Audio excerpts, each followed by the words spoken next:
El presidente Kuczynski consideró injusto que se pretenda censurar al segundo ministro de Educación de este gobierno y agregó que en ambos casos la iniciativa ha sido por temas de preferencias políticas y no con el fundamento de una educación de calidad. El mandatario aseveró asimismo que apoya las palabras del presidente del Consejo de Ministros, quien ha planteado una cuestión de confianza al Congreso a raíz de la censura anunciada. Por su parte, Daniel Salaverry, vocero del Fujimorismo, criticó a Fernando Zavala por poner en riesgo, según dijo, a todo el gabinete por proteger a Martens. El Tribunal Constitucional declaró fundada, en parte, la demanda inconstitucionalidad interpuesta contra la llamada ley antitránsfuga que prohibía a los congresistas que se retirasen o fuesen separados de la bancada de la organización política por la que fueron elegidos, la conformación de nuevos grupos parlamentarios o la adhesión a uno ya existente. Entre tanto, Fuerza Popular presentó esta mañana un proyecto de ley para que los parlamentarios en esa situación puedan conformar una bancada mixta.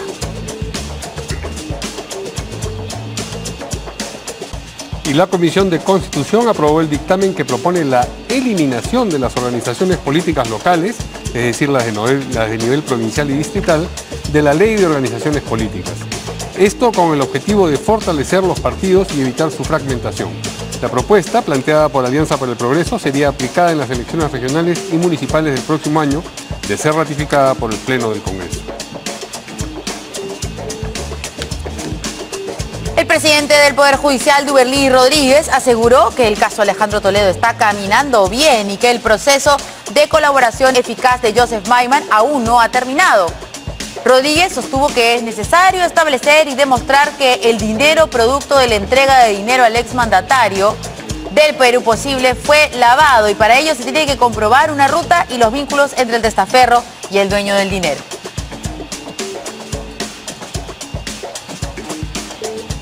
Y si quiere estar al día con la información nacional e internacional, usted sabe que tiene que seguirnos en nuestra página web www.canaln.pe. ¿Qué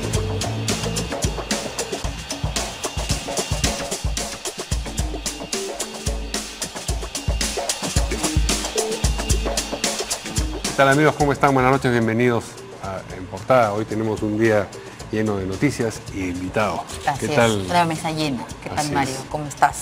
Una mesa llena y el día lo amerita. Vamos a darle primero la bienvenida al doctor Aníbal Quiroga, constitucionalista, que va a esclarecernos seguramente muchas cosas. Le damos las buenas noches. Buenas noches. Y también a el congresista Richard Arce, del bloque Nuevo Perú, que también ahí tiene algo importante que decirnos relacionado al Congreso particularmente y el Tribunal Constitucional. Y Ditel Columbus, analista político. ¿Cómo está? Para ver el lado político. Buenas noches, ¿Cómo están, gracias. caballeros? Efectivamente. Bueno, hay dos noticias importantes hoy día. El fallo que se ha conocido del Tribunal Constitucional, que vamos a analizar en unos momentos, pero primero la cuestión de confianza que ha planteado el presidente del Consejo de Ministros al Congreso en uso de sus facultades, a propósito del anuncio que hizo la bancada fujimorista anoche, tarde en realidad, de que respaldaría el pedido de censura o que presentaría el pedido de censura para la ministra Martens. Como ustedes saben, el fujimorismo tiene los votos necesarios para por sí solo proceder con esa censura. Ante eso, bueno, el gabinete encabezado por el señor Zavala ha planteado una cuestión de confianza que en buena cuenta dice, bueno, si van a censurarla a ella, mejor nos censuran a todos. Y entonces el escenario es un poco más complicado. Hoy por la tarde el presidente Kuczynski se pronunció y respaldó lo planteado por su primer ministro. Vamos a escucharlo. En su momento. Que hay una noticia de que se proyecta censurar a la ministra de Educación. Nosotros consideramos que eso es completamente injusto. Sería el segundo ministro de Educación al cual se censura. Y siempre han sido por temas estrictamente de preferencias políticas que no tienen absolutamente nada que ver con el fundamento de una educación de calidad. Eso es lo que estamos defendiendo y las palabras del Premier hace pocos minutos las apoyo totalmente. Vamos a apoyar a nuestra ministra, vamos a apoyar la posición del gobierno. Bueno. ¿Por dónde empezamos? ¿Por el tema político? Escuchemos también a Zavala, ¿no? para el que es realmente el que ha planteado la cuestión de confianza, porque es a quien le corresponde, y luego procedemos con nuestros invitados. Consideramos que la moción de censura anunciada a la ministra de Educación, Marilu Martens, sumada a la del ministro anterior en la misma cartera, forma parte de esta conducta de socavar las políticas de Estado que busca implementar este gobierno en beneficio de todos los peruanos.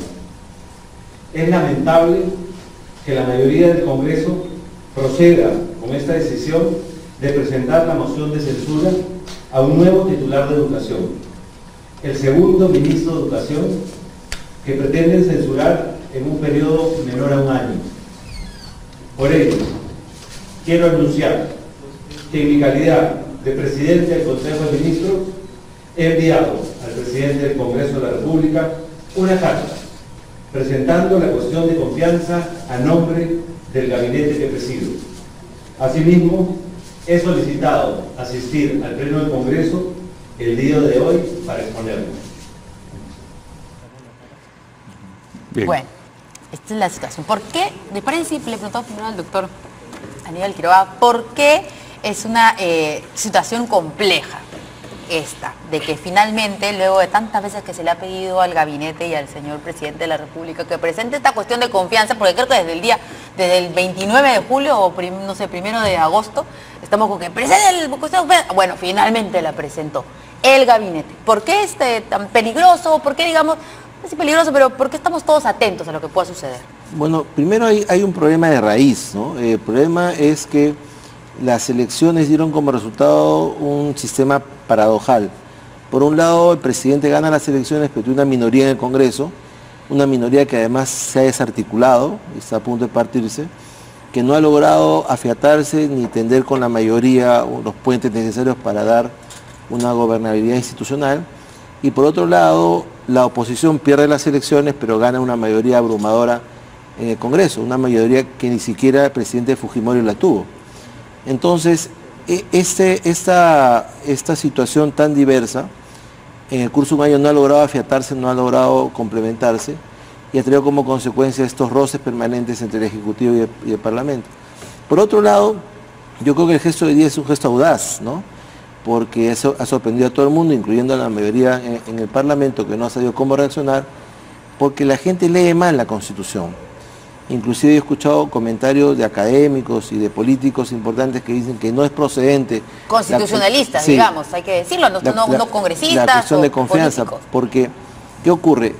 La confianza y la censura son las dos caras de una misma moneda y tienen las mismas consecuencias jurídicas. Si me dan la confianza, me quedo; si no me la dan, me voy. Si me censuran, me voy; si no me censuran, me quedo. La diferencia está en el origen. La confianza la plantea el Ejecutivo frente al Parlamento y la censura el Parlamento frente al Ejecutivo. Puede plantearle el Consejo de Ministros y arrastra el gabinete, o puede plantear un ministro y arrastra su cartera.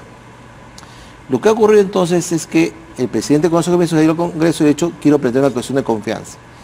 Y como ha mandado 3 oficios al final, como en el oficio dice quiero reiterar mi cuestión de confianza, de hecho no cabe la reiteración. Pero el tema es el siguiente: esa cuestión de confianza se puede presentar en cualquier momento y no tiene fundamentación. La Constitución no le exige que sea ni por un ministro, ni por 2, ni por 4, ni por política de Estado, ni que esté fundamentada. Dice el 133 que lo puede hacer. Pero hay una cuestión de confianza obligatoria, que es, digamos, una cuestión de confianza especial, que es la que se presenta al inicio de la jefatura del gabinete, porque la Constitución así lo ordena. Dices, tú, cuando eres nombrado presidente del Consejo de Ministros, tienes que ir al Congreso, explicar tus políticas, qué es lo que vas a hacer, y al final haces una cuestión de confianza.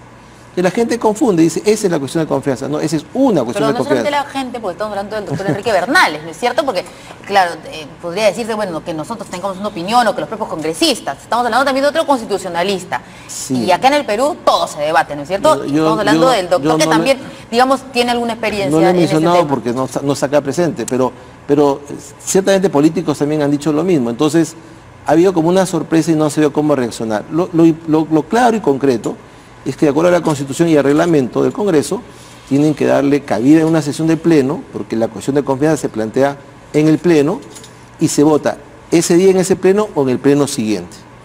Si la confianza se le da al jefe del gabinete, pues él es ratificado y todo su gabinete, y si la confianza se le niega a él, todos se van, se produce una crisis total del gabinete, el jefe de gabinete no puede ser nuevamente nombrado, ni siquiera como ministro, hasta que acabe el periodo presidencial. ¿Los otros ministros sí? Los otros ministros sí. ¿Cambiando de cartera?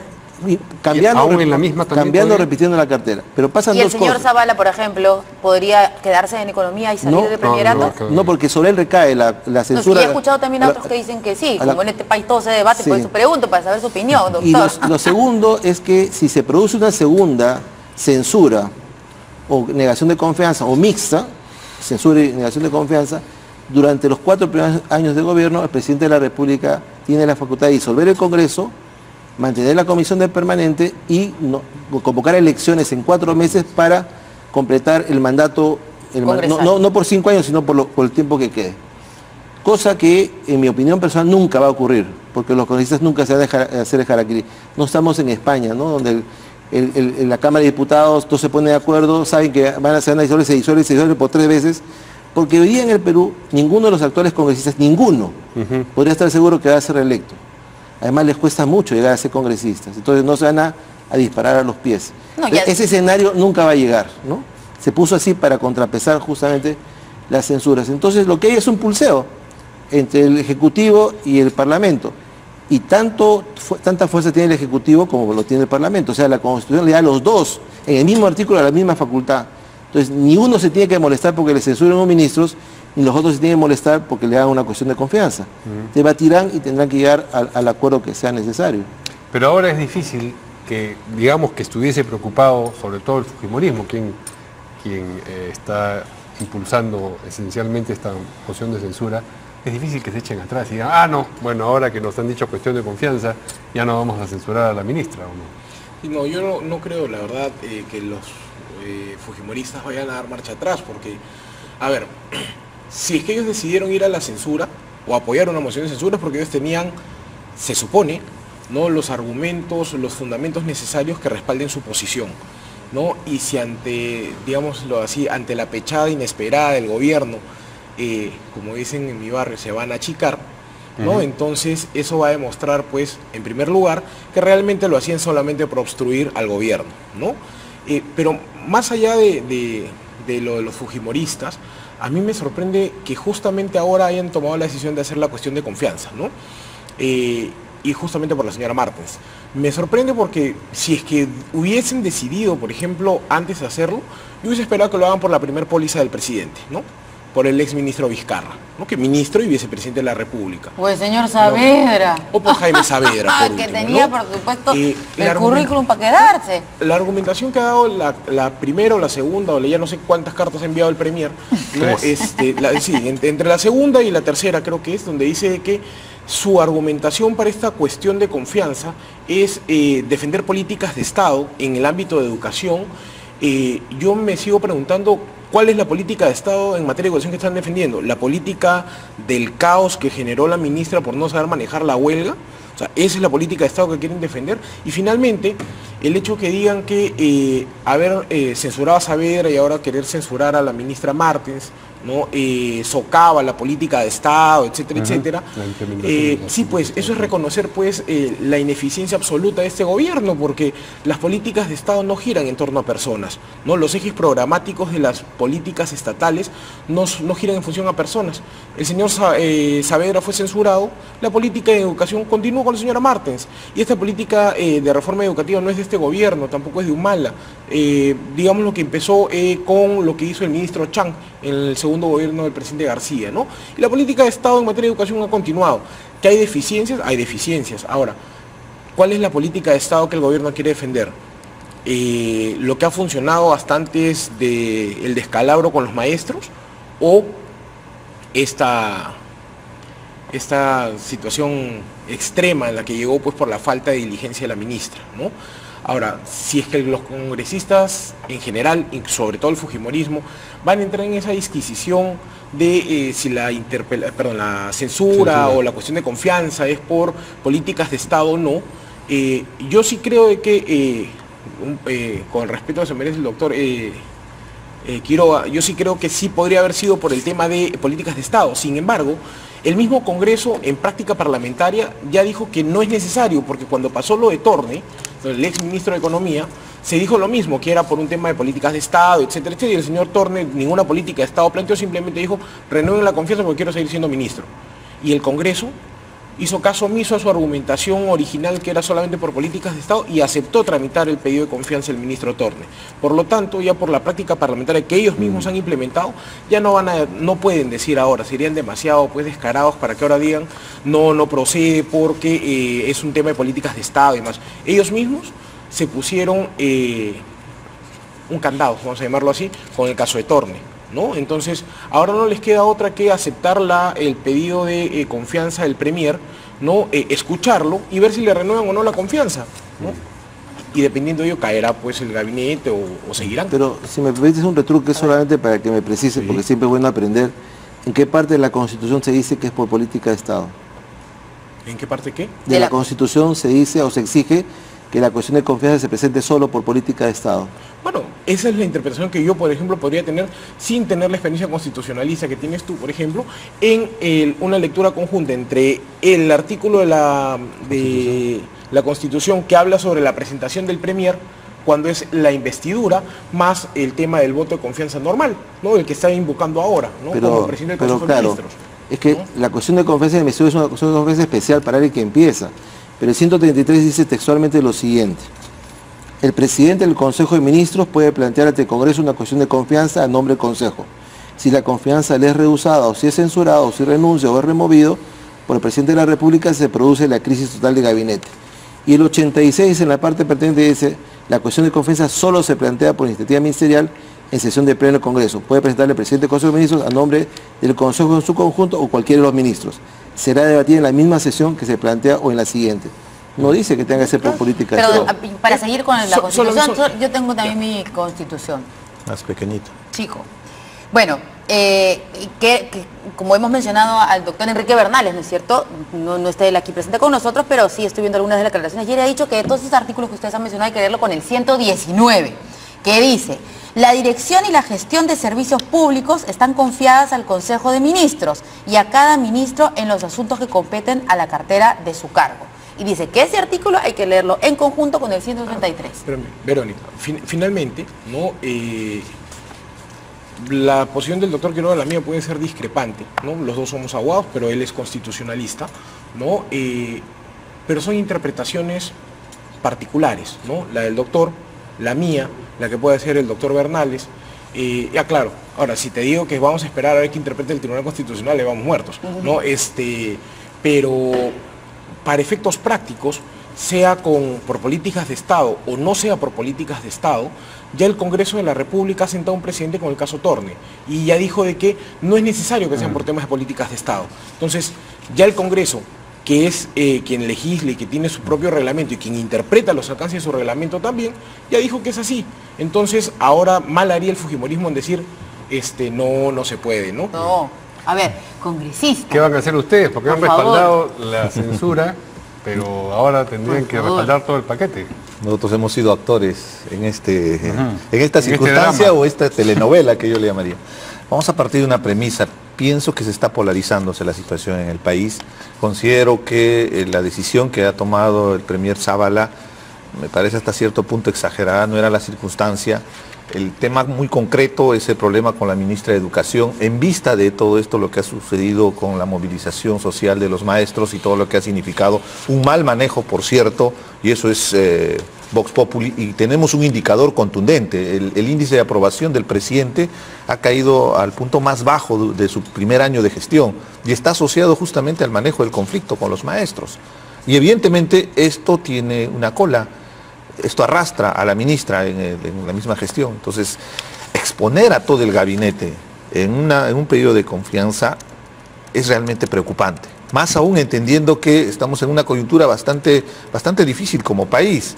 Lo que estamos viendo es que de un lado quieren mostrar la fuerza y del otro lado también, en este caso el fujimorismo, al tomar la decisión en su reunión de bancada para la censura. La censura ya se venía tratando en los corillos del Congreso. Nosotros como Nuevo Perú hemos sacado también nuestro comunicado pidiendo la censura, pero es un procedimiento que se tiene que refrendar con firmas. pero no esperábamos que lleguen a este extremo. Pero ya llegaron, ¿qué van a hacer? Y ahora, evidentemente, seguir los procedimientos constitucionales, porque hoy día se trató una agenda del Pleno y tuvo que hacer insistencia la congresista Glave, la congresista Donaire, para que el presidente tome en consideración el pedido del Premier. Constitucionalmente, y lo dice claramente la Constitución de la República, que ante un pedido del Premier, el Pleno del Congreso tiene que atender al Premier y tiene que evaluar el voto de confianza. No se ha dado y por eso tuvieron que suspender en un momento cuando se tenía todavía una agenda a tratar, pero era por los pedidos que hicieron particulares, en este caso de los dos congresistas. O sea, ¿usted sí cree que debería tomar, obviamente, el pedido del presidente del Consejo de Ministros para que se vote por una confianza? Claro, porque recordemos, en las versiones que dio el vocero de la bancada, en las versiones que dio de parte de la presidencia del Congreso, estaban hablando que lo iban a remitir a la Comisión de Constitución. Lo cual no es lo correcto, no es el procedimiento formal que se debería dar en esta circunstancia. Entonces es muy importante seguir los procedimientos, pero sobre todo en esta instancia que se está exponiendo, que se están jalándose de un lado y otro, yo pienso que es muy importante también que tengamos una posición muy objetiva. En lo particular, por ejemplo, yo lo que pienso es vamos a votar en ámbar, una abstención, porque creemos que no es bueno para el país que se polarice. O sea, está retrocediendo. No, o sea, me refiero al voto de confianza. El tema de la censura con la ministra es nuestra posición, que ya lo hemos manifestado. Pero lo han empaquetado de una manera, lamentablemente, como quien dice, me sacan a la ministra y nos vamos todos. Y eso es muy peligroso. Eso es lo que están diciendo. Y es muy peligroso porque hay ministros que sí están haciendo una buena gestión. Como la ministra de Justicia, por ejemplo. Nuevamente regresar al doctor Quiroga. No, a ver, no se va a poder votar la censura por separado este pedido de confianza del gabinete, ¿no es cierto? Del Premier, eso no va, eso es un paquete.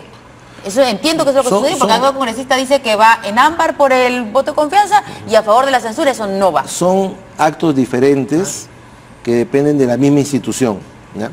Entonces, hay dos escenarios posibles. A ver. El primer escenario, que se le dé la palabra al ministro Zavala. Él plantea la cuestión de confianza, se vota, se le da la confianza y al día siguiente se llama a la ministra Martín y se la censura. Porque el hecho de que el gabinete reciba la confianza no lo blinda ni los exonera de ser posteriormente censurado. Es una hipótesis extrema, pero es una hipótesis real.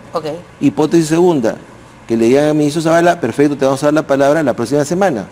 Antes tenemos un procedimiento ya iniciado de censura, censuramos a la ministra y presenta a pedir tu concesión de confianza después de que ese proceso termine.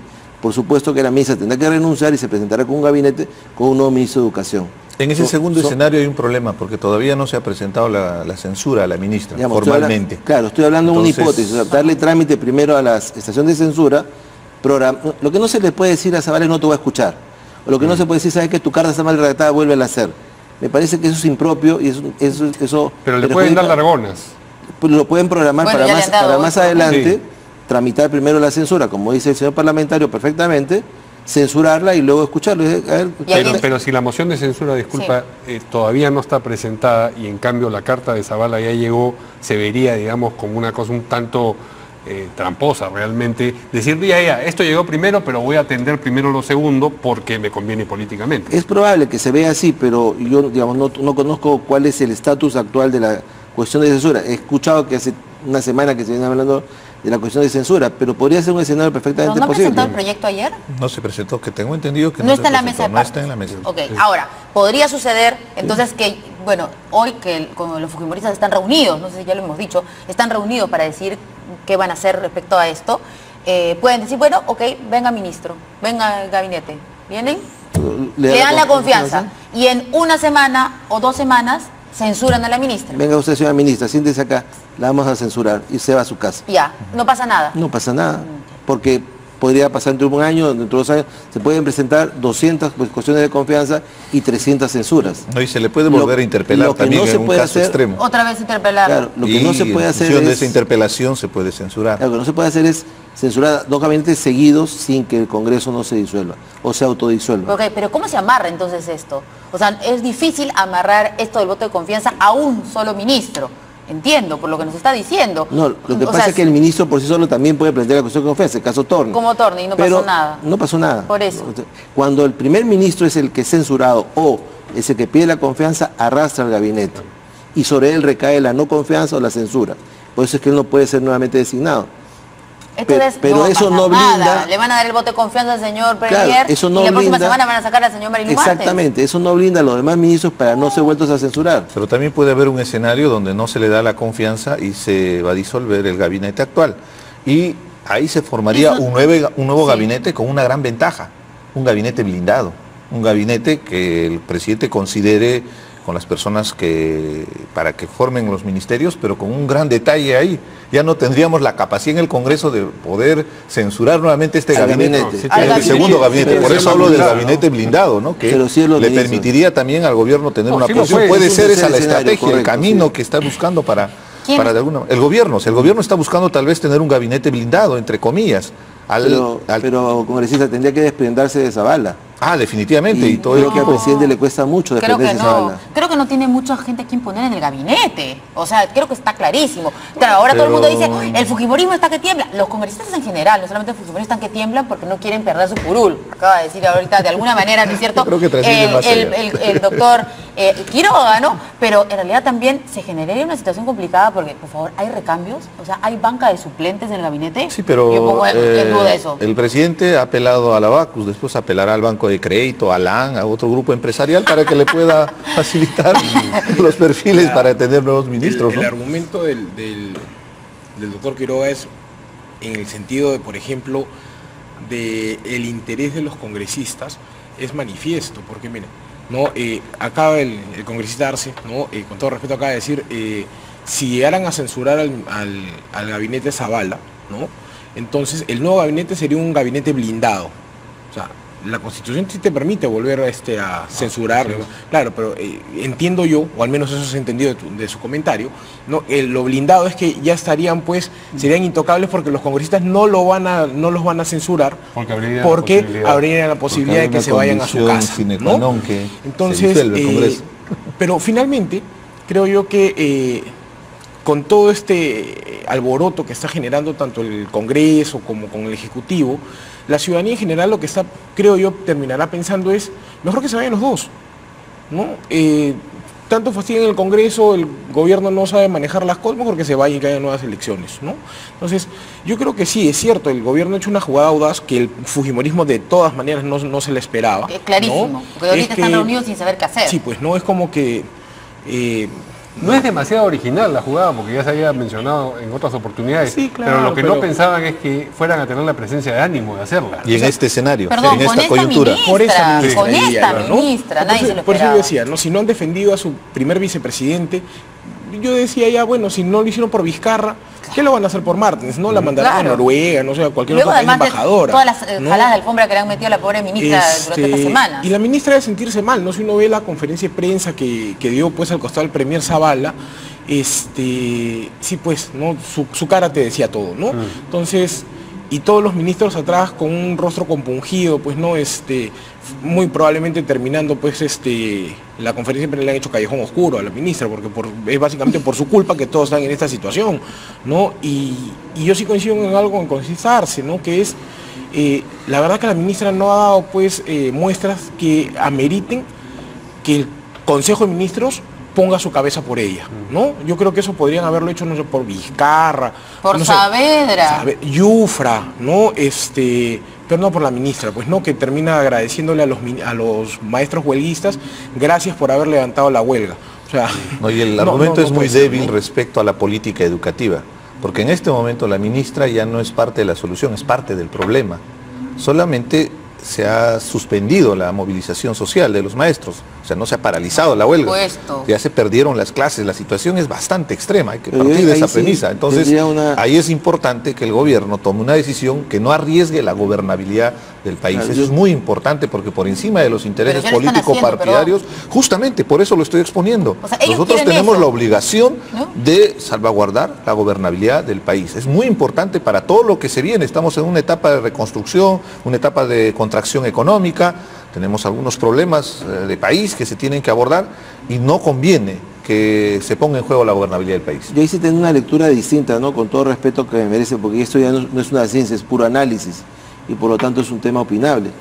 Y es que yo creo que el principal afectado con la censura de los ministros es el presidente de la República. El presidente por alguna razón está harto de que esto ocurra.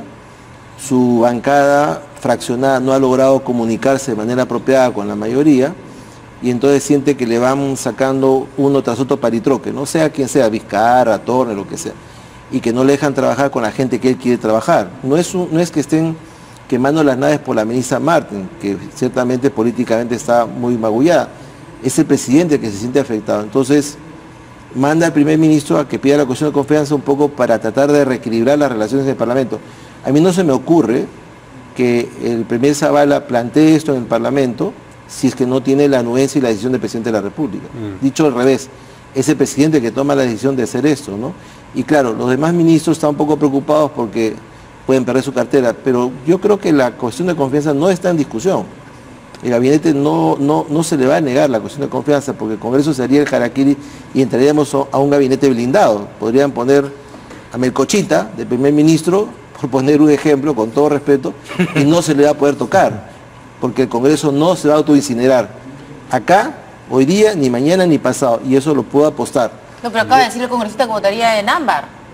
Por el voto de confianza, he dicho. Sí, para no polarizar más el país, porque yo siento que están tratando de jalar de ambos lados, tanto el Ejecutivo pero la mayoría, y el Legislativo. La mayoría no la tiene el congresista, la tiene otra fuerza política, entonces sacan adelante ¿Ellos la confianza. votarían en contra, dice usted? No, yo creo que votarían a favor de la confianza, porque no van a entrar al túnel que implica 2 confianzas negadas o 2 censuras, cierre el Congreso. Pero no eso es forzoso imposible. el cierre del Congreso, es una facultad que tiene a partir de ese momento el Ejecutivo. Bueno, ¿no dice la Constitución que el presidente tiene que hacerlo. ¿Tiene que hacerlo? Perdón, yo había entendido yo creo que puede podría, hacerlo. o sea, que está en facultad de hacerlo, no quiere Así decir que es. lo tiene que No es- hacer, ¿no? 136, Acá está la Constitución. El presidente de la República está facultado Sí, para está disolver el Congreso facultado. si ya esté censurado o negado su confianza a 2 consejos de ministros. O sea, tiene la facultad, pero no, Tiene no, la es potestad. forzoso. Yo creo que No, es una cosa la obligatoria. obligación. Yo creo que sí.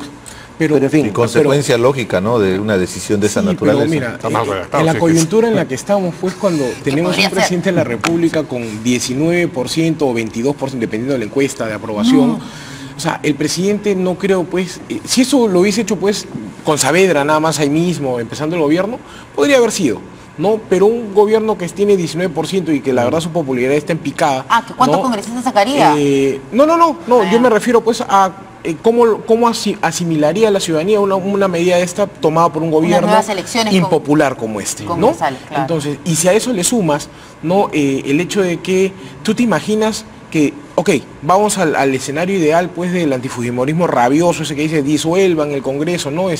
Para eso claro, a eso sí le gusta Fujimori, ¿no? Disuelvan el Congreso, perfecto. Convoquen una nueva elección. ¿Tú sabes, o ustedes imaginan lo difícil que va a ser para el presidente de la República gobernar sin congresistas? Porque, honestamente, Claro, el primero no va a sacar ni uno. pintó la raya, ¿no? Es los 7 del partido, los 10, pero en su conjunto de los 17, mi personal opinión es de que el presidente no pasaría la valla electoral. Claro. Hoy, ¿no? tiene por lo menos 17. No, por lo menos tiene 10. 10. A decir del ministro Zavala, ¿no? Después de Por lo una menos 10, elección ¿no? próxima, claro. Claro, por lo menos Ninguno. tiene 2 manitos, ¿no? En una elección que venga. No, Pero de quién repente- sabe, el gesto puede granjearle simpatías, ¿no? O sea, decir, por fin se puso. Pero Mario, ¿le va a granjear simpatías de quién? Del sector que no lo apoyó a él en el. El sector que lo apoyó y que le perdió el entusiasmo, precisamente porque lo vio un poco pusilánime, ¿no? Pero pues, si el presidente va a comenzar a gobernar pensando solamente en. Yo no digo que ganarse- sea una buena idea, digo que es una posibilidad, que puede haber gente a la que el gesto la impacte positivamente y que resuelva devolver una dosis de apoyo al Pero, Ejecutivo. mira, Hay un escenario O sea, que incierto. mejore la Lo popularidad del real es- presidente. Así es, claro. Lo real es que hay un escenario incierto. Nos vamos a enterar Hay un ahorita sector con las encuestas. radical también anarquista, mínimo, que le gustaría tener un escenario de esa naturaleza. Pero vayamos al trasfondo. El propio gobierno tiene serios niveles de representación, justamente por lo que acaba de expresar, por estas diferencias dentro de su propia bancada y de su propia organización política. Ustedes han visto, estas semanas han estado desfilando líderes de su partido político cuestionando a este gabinete. Entonces, en un escenario de esa circunstancia, pienso que es demasiado arriesgado que el presidente, bueno, en este caso el premier, pero debe ser con acuerdo del presidente, no creo que el premier se esté yendo por la sola, tome este tipo de decisiones. porque pone en riesgo, y voy a ser muy reiterativo, el tema de la gobernabilidad. A mí me interesa particularmente la gobernabilidad del país. Pero con mayor razón, señor congresista, porque en ese caso, y yo le doy la razón a usted, el mensaje es para la mayoría de oposición y para su bancada rebelde, porque entonces si se cierra el Congreso, se cierra con todos, y ninguno de ustedes tiene la seguridad de ser reelectos. Ese es el Pero mensaje. es políticamente incorrecto, Ninguno de los ¿no? 130. Ninguno de los 130. Claro, sí. Claro. Pero volvería a Pienso- necesitar a peruanos por el cambio para poder ir a las elecciones. Sin con PPK igual. Claro. Ya no cambiándole Yo Perú creo más. que esa posibilidad está prácticamente cancelada, ¿no? El asunto es cómo llegamos al 2021, ¿no? Ese es el tema. Ahora, Debemos congresista, partir de esa ¿usted premisa, o sea, no tendría- PPK es el presidente y con todos los desaciertos y todo, lo que deberíamos hacer las tiendas políticas es tratar de Pero, fortalecer congresista, el ustedes no tendrían, gobierno. por ejemplo, partido para ir a unas elecciones congresales, Evidentemente digo. estaríamos en una circunstancia bien compleja, ¿no? O sea, en lo personal, ¿no? Pero los me días que han preocupa más salido. No, o sea, me refiero, ¿a qué se refiere? Si es De una Bloque elección Nuevo Perú, de un nuevo exacto, Congreso, Bloque Nuevo Perú. necesitamos tener una inscripción partidaria para no poder... existe. Que no tenemos, por supuesto, porque han aumentado ahí la se puede valla conseguir a una. 750.000 firmas. Oh, Sí. tendría Cuando que era ir con alguien 100. que esté inscrito ya. O hacer una Tiene alianza libertad. electoral. Claro. Tiene Claro, libertad, o sea, tiene libertad. encontrarían otro Arana, pues. No, Los fonavistas. Mira, ahorita tenemos Yo inscritos. Sí, yo sí me le he ofrecido Claro. su inscripción partidaria a Verónica Mendoza como si fuera un paquete de galletas, ¿no? Entonces, Pero eso es pan de todos los días, ¿ah? Hay cuántos partidos políticos Claro, hay inscritos que 26 solamente son agrupaciones. membresías para participar en cada Sí, elección. sí, claro, Y esa es una sí. crisis de los partidos políticos, de la estructura electoral en el país que no garantiza la representación. pero es por eso, en el país tenemos actualmente 26 organizaciones políticas llamadas partidos políticos porque cumplen una formalidad del TUPA del Jurado Nacional de Elecciones. O sea, tan simple como eso. O sea, partidos de verdad, 2, 3. Organizaciones ¿no? con bases, con representación.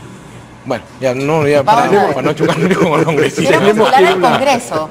Bueno, Quiero postular al Congreso. ahora en la pausa va a comenzar a correr Voy a firmas. empezar acá a través de mis tuiteros, Bien, vamos a una pausa y regresamos con el otro tema importante de hoy, que Ay. es la declaración por parte del Tribunal Constitucional como fundada de la demanda de inconstitucionalidad interpuesta contra la llamada ley antitransfugismo. Con eso regresamos.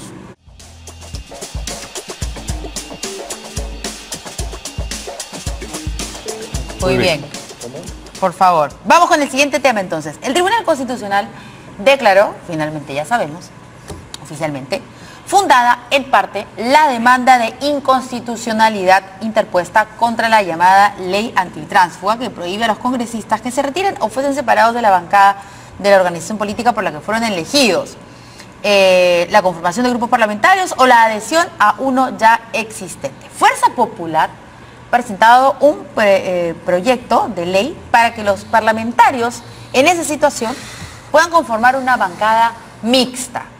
Y rápidamente la congresista Glave salió a decir que eso tampoco es, que quieren sacarle la vuelta a la ley, etc. Vamos a escuchar qué es lo que ha dicho primero el presidente, el expresidente de la Comisión de Constitución, el congresista Miki Torres, y también la congresista Glave. Y luego aquí vamos a tener interesantes posiciones, porque el doctor Quiroga, como ustedes saben, sustentó ante el Tribunal Constitucional representando al Congreso de la República, y tenemos aquí al congresista Richard Arce, que más bien es uno de los que está en contra y hizo este pedido en el Tribunal Constitucional. Escuchemos a Miki Torres y Marisa Glave.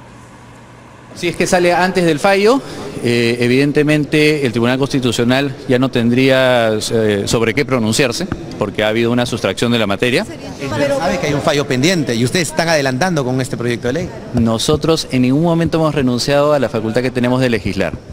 Sí han habido cuestionamientos, sí nosotros estamos en capacidad de demostrar una vez más que podemos escuchar y que podemos mejorar una norma, lo vamos a hacer, enhorabuena. ¿No sería mejor esperar en todo caso que salga la decisión del TC para luego presentar su proyecto? El Congreso de la República no está supeditado a esperar resoluciones de parte del Tribunal Constitucional, así como nosotros Están pretendiendo es el día de hoy, sin seguir un procedimiento adecuado, sin entrar a un debate en la Comisión de Constitución, sin que miremos realmente cómo mejorar el funcionamiento del Congreso, aprobar al caballazo un proyecto de ley. ¿Para qué? Para que no sea vigente la sentencia del Tribunal Constitucional sobre la famosa ley antitránsfuga, que en realidad es una ley casi como la leche pura vida, que no es antitránsfuga, sino es una ley mordaza. Ya lo sabemos todos por lo que se sabe en la opinión pública, y en vez de esperar la sentencia del tribunal, están pretendiendo una modificación arbitraria que nos dicen que la quieren aprobar hoy sin procedimiento regular. Si hacen eso, señores, estamos volviendo a la época de la interpretación auténtica, a la época en la cual el fujimorismo faltó el respeto al Tribunal Constitucional y rompió el institucional. Muy bien. Entonces hay dos asuntos: el fallo del tribunal y la nueva ley que propone el fujimorismo. Bueno, efectivamente el tribunal ha colgado hoy día la sentencia. No le he podido leer porque son 115 páginas todavía. Faltaría la verdad si dijera que le he leído. Hay que leer los fundamentos que tiene y los votos en contra. Y diría que en realidad es un empate porque hay una parte que la ley ha sido validada. No toda la ley ha sido declarada inconstitucional. Pero aún si se quisiera considerar una derrota, diría, como dijo algún día Felipe González, nunca una derrota supo tan dulce y una victoria tan amarga, porque lo que ocurre ahora es que se produce un vacío, ¿no? La discusión bizantina acerca de si se cumplía o no se cumplía no tenía sentido, porque la sentencia del tribunal en una acción de inconstitucionalidad equivale a una ley derogatoria, ¿no? Una ley se deroga por otra ley o por una sentencia estimatoria del tribunal constitucional. Entonces la sentencia, cuando se publique en el peruano, al día siguiente la norma cuestionada va a quedar derogada. Entonces se produce un vacío, como un hueco. Y hay dos opciones: o se deja el vacío y se trabaja con ese vacío, o se da una nueva norma siguiendo los parámetros que ha establecido el Tribunal Constitucional, porque su sentencia tiene calidad de cosa juzgada constitucional. Y entonces el Parlamento tendrá que volver a normar aquello que se ha quedado como un vacío por mandato de la sentencia, siguiendo los parámetros de lo que llega al tribunal. Nosotros hemos esperado con mucha expectativa esta resolución de parte del Tribunal Constitucional. ¿Ha podido leerla? No, tampoco, son 115 páginas como lo acaba de expresar. Justamente cuando iniciaba el pleno a las 3 de la tarde, en ese momento circuló la noticia, hubo un Twitter de parte del Tribunal Constitucional donde mencionaba la publicación, bajamos el documento. Nosotros nos fijamos básicamente en la fórmula de la resolución, donde se refrenda lo que ya se había trascendido hace la semana pasada con la publicación que se hizo. Es muy importante porque esto nos va a permitir garantizar los derechos de los congresistas. Un dato muy concreto para que ustedes puedan entender: el día de hoy hubo junta de portavoces. Nosotros no podemos participar en la junta de portavoces ni siquiera como veedores para poder enterarnos qué están tomando como decisión las bancadas, cuáles son los acuerdos, cómo se va a manejar el pleno del Congreso. Justamente estábamos en un escenario bastante complejo con este pedido de confianza del Premier, y nosotros estamos afuera esperando a que alguien nos diga cuáles son las decisiones que están tomando. Son conculcaciones de nuestros derechos constitucionales, entendiendo que nosotros hemos sido elegidos por voto popular y representamos a una población. No se nos puede limitar a ese nivel para el desenvolvimiento dentro del propio Congreso. De la misma manera el tema de las comisiones, que no nos permiten participar más que en una sola comisión, habiendo una ausencia justamente en el trabajo de la agenda parlamentaria, que es tan pesada, y hay una carga de demanda de parte de la población que no se atiende porque justamente la carga es bastante grande, y si se incorporan los congresistas, los 130 congresistas en el trabajo, podríamos tener algunos resultados. Lo de la comisión permanente creo que es lo más evidente y lo más contundente. La comisión permanente es un pleno chiquito, que en este periodo legislativo ha sido constituido en función de 117 congresistas. En la comisión permanente se decide inclusive proyectos de ley. Los no agrupados, como nos consideran, teníamos el derecho a tener también participación en ese espacio. Entonces, en realidad el argumento del Tribunal Constitucional refrenda esta posibilidad de tener participación y ejercicio democrático en el Congreso de la República. Bueno, yo sí leo una ley un poco rápida, no he podido hacer un análisis profundo de la sentencia, pero básicamente la sentencia en mayoría, que se ha aprobado por 5 votos, ¿no?, te dice que es inconstitucional porque básicamente vulnera el derecho a asociación, el de libertad de conciencia y el de libertad de opinión de los congresistas, ¿no? Y hay 2 votos, uno es del doctor Blume, que él señala de que para él la norma que aprobó el Congreso es perfectamente constitucional, básicamente ciñéndose a criterios como los que desarrolló ya el Tribunal Constitucional desde el 2005, el 2006, y el voto del doctor Sardón, ¿no?, que acoge la tesis del doctor Quiroga sobre la necesidad de declarar la nulidad de lo actuado hasta la etapa de la vista de la causa, ¿no? Es decir, para que haya una nueva, se escuchen nuevamente los argumentos y demás, ¿no? Pero lo que, al margen de que ya se declaró esto, ojalá que el tema de la filtración de la información del Tribunal Constitucional no quede en el aire, ¿no?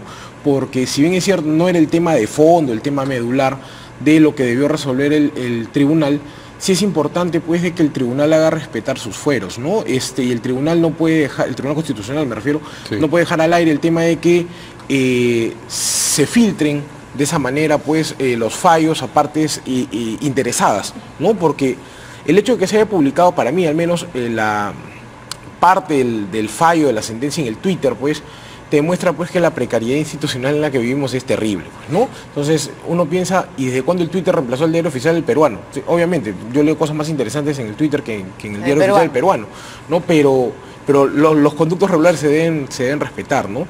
Y discutir sobre si es que se acata o no se acata el fallo, eso es un absurdo, porque, la Constitución, la norma es clara, dice, se publica, como dijo el doctor Quiroga, se publica la sentencia, ya no hay nada que discutir, la ley deja de existir a partir del día siguiente, ¿no? Que los fujimoristas y los demás parlamentarios legislen pues ahora y llenen ese vacío, ¿no? Y vean qué cosa van a hacer. Yo en lo personal, a mí me pareció una muy buena norma, ¿no? Porque esta norma del Congreso, del reglamento del Congreso, es básicamente lo que en algún momento muchos hemos apoyado, que era el plan 32, ¿no? El plan de transparencia, porque esa propuesta de transparencia era el reflejo de lo que sea en el reglamento interno del Congreso. Entonces, qué pena, ¿no? Ahora yo llego al Congreso por un partido y una vez ya veo a dónde me voy, a dónde me cobijan, y como decía mi abuelita, comida acabada, amistad deshecha, pues, ¿no? Entonces ya llegué, me bajo la combi, y ahora vamos a ver a qué cosa me subo, ¿no? Pero no es por partido político, es el derecho a disentir, el derecho a tener libertad de conciencia a la hora de tomar. No, pero la puede tener, congresista. Por supuesto. Usted puede seguir votando. Usted ha sido testigo durante estos meses las circunstancias que hemos tenido en el Frente Amplio. Nuestra posición no es que hemos sido tránsfugas porque hemos buscado un beneficio particular. Lo único que queremos es hacer ejercicio de nuestro derecho. Claro. O sea, y lamentablemente con este proyecto de ley que fue formulado con la intención de mantener el grupo de los 73 fujimoristas, y la mejor prueba que tengo es este nuevo proyecto de ley, esta nueva ley Mordaza, versión 2, que justamente toma a colación, en este caso, la resolución del Tribunal Constitucional y una manera de bloquear para mantener su... Solamente si me permites, Mario, eso le quita... Concuerdo con el congresista, pero eso nos deja una lección, ¿no? Sentido. Que nuestra clase política tiene que aprender a saber a qué combi se sube, pues, ¿no? Para después no tener que estar en este rollo de que me bajo, me peleo, porque... En nuestro caso era una alianza electoral. No maneja el chosecal. Claro. Pero en nuestro caso era una alianza electoral, y es distinto. No es un partido político, es una alianza electoral. Yo vengo de un movimiento regional, cada uno de los grupos de izquierda... El Frente Amplio es un partido político formal constituido. Ustedes acreditado. Claro que sí. Acreditado. Por eso, necesitábamos el Frente Amplio no es una alianza. Es una alianza de muchas organizaciones políticas que algunas de ellas no tenían representación. Legalmente, yo vengo de un movimiento regional. Usted puede haber sido invitado por el Frente Amplio, pero el Frente Amplio como tal era una organización política independiente con un registro especial considerado partido político. Todos ustedes, congresistas con respeto, decidieron ir con el señor Arana y Tierra y Libertad, y antes se llamaba Tierra y Dignidad, y ahora el Frente Amplio, porque no tenía inscripción partidaria. Entonces, el procedimiento que ustedes hicieron para poder ser congresistas es participar en el procedimiento de democracia interna especial que tuvo el Frente Amplio, ser elegidos por el Frente Amplio, representar al Frente Amplio, y fueron finalmente proclamados congresistas por el Frente Amplio, que es un partido político. Plan de gobierno. No es una alianza electoral. Con una línea ideológica, con una posición que en ningún momento estamos traicionando. Yo quisiera discrepar con el señor congresista con todo respeto, porque el reglamento del Congreso, como estaba, y como va a estar hasta que la sentencia se publique, no prohíbe el disenso, no prohíbe el disentimiento, prohíbe el transfugismo, que es un tema distinto. Por ejemplo, el caso de la señora congresista Donaire, con todo respeto, el hecho que presente un proyecto de ley al que le tenía mucho cariño, había trabajado muchas horas, y el proyecto de ley no sea acogido por su bancada, a mí en lo personal no me parece fundamento razonable para que renuncie a la bancada. Pero eso no es transfugismo, hagamos la diferencia. Entonces, el caso de la congresista Donaire, o nuestro caso, hagamos la diferencia. Porque renunciar a la bancada y cambiarse a otra bancada, llámelo usted como que no le llame transfugismo, es traspasarse de una bancada a la otra. Transfugismo es lo que vivimos a finales de los años 90, donde pasaban congresistas por la salita del CIN, recibían dinero, y por dinero se iban a formar una bancada para tener el control del Congreso de la República. Renunciar porque me conviene, porque me interesa. Es totalmente distinto. No es distinto, me renuncio porque me conviene, porque me interesa, porque ya no quiero estar acá, y entonces busco un pretexto y me paso a otra bancada, me traspaso a otra bancada. Entonces, el Tribunal Constitucional va a tener que asumir la responsabilidad de que el Congreso vuelva a una situación anómica, El Tribunal Constitucional no ha estado a la altura de las circunstancias, y por otro lado, el Tribunal Constitucional ha deslegitimado su sentencia con la filtración. Eso es un asunto que tampoco puede pasar desapercibido, primero porque el tribunal ha dicho que va a hacer una investigación, y así como ha publicado su sentencia, esperemos que publique el resultado de la investigación. Y segundo, porque hay que reconocer que es un acto de corruptela. O sea, no es una travesura, no es una cosa simple, no es una palomillada, es una corruptela en donde un proceso formativo de sentencia es alterado porque se filtra para alterar la votación del fallo. Pero en todo caso, el tema ya está dado, y ahora esperemos que el tribunal asuma con la misma fortaleza la responsabilidad que le corresponde. Tenemos si me que ir permiten a una pausa. Y después de la pausa, después de la pausa podemos tomar. Le voy a agradecer.